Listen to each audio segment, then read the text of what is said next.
ఈ తుమ్మి పూలండి మా టెర్రస్ గార్డెన్లో వచ్చాయి. ఇవాళ రెసిపీ ఏంటంటే మూంగ్ దాల్, నెక్స్ట్ పల్లీలు, కొంచెం మినపప్పు, బియ్యము వేసి ఇవి ఏంటంటే విడివిడిగా ఒక కప్పు మూంగ్ దాల్ తీసుకున్నాం అనుకోండి, ఇవన్నీ ఒక గుప్పడి వేసి సరిపోతుంది అనమాట. బాగా వాష్ చేసేసి కొంచెం గట్టిగానే మనం పిండి రుబ్బుకోవాలండి గ్రైండర్లోను. తర్వాత ఏంటంటే గట్టి జాగ్రత్త మనం కొంచెం వాటర్ పోసి చూసుకోవాలన్నమాట. దీనికి ఏంటంటే తడక పెట్టుకుంటే బాగుంటుందండి.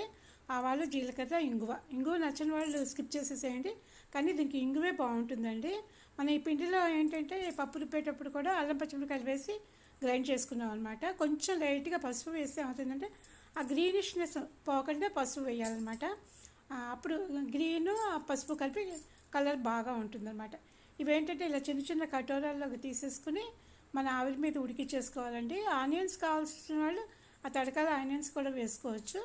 చుట్టూ గ్రీస్ చేసి రాయడం వల్ల ఏంటంటే ఇలా తిప్పంగానే పడిపోతుంది అనమాట. దాన్ని ఆఫ్ చేసి వేయాలన్నమాట. ఆఫ్ చేసి దాన్ని ఏంటంటే కొంచెం ఆవాలు, జీలకర్ర, నువ్వుపప్పు వేసి దానిలో కనుక వేయించుకుంటే అంటే షాలో ఫ్రై అనమాట చేసుకుంటే కానీ చాలా బాగుంటుంది. ఇవేంటంటే ఆయిల్ ఎక్కువ ఉండవు, స్టీమ్ మీద ఉడికాయి, అన్ని ప్రోటీన్స్ ఉన్నాయి కదండి. చాలా మంచి హెల్తీ రెసిపీ అనమాట. పిల్లలకైతే చాలా చాలా బాగుంటుంది. ఇదేంటంటే టమాటా కెచప్తో కానీ కొత్తిమీర పచ్చడితో కానీ దేనితో చేసుకోవచ్చు. ఇదేంటంటే దాంట్లో ఆవాలు, జీలకర్ర, కొంచెం కరివేపాకు, నువ్వుపప్పు వేసానమాట.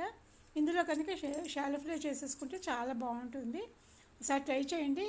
ఇంగువ మాత్రం నచ్చిన వాళ్ళు వేసుకోవద్దు, కానీ ఇంగువే దీనికి టేస్ట్ అండి. ఇంగువ, అల్లం పచ్చిమిరపకాయలు, ఆ లాస్ట్ కరివేపాకు అనమాట. కరివేపాకు టేస్ట్ కూడా చాలా బాగా తెలుస్తుంది అనమాట. ఒకసారి ట్రై చేసి చూడండి. చాలా ఈజీ రెసిపీ అనమాట, కష్టం కూడా లేదు.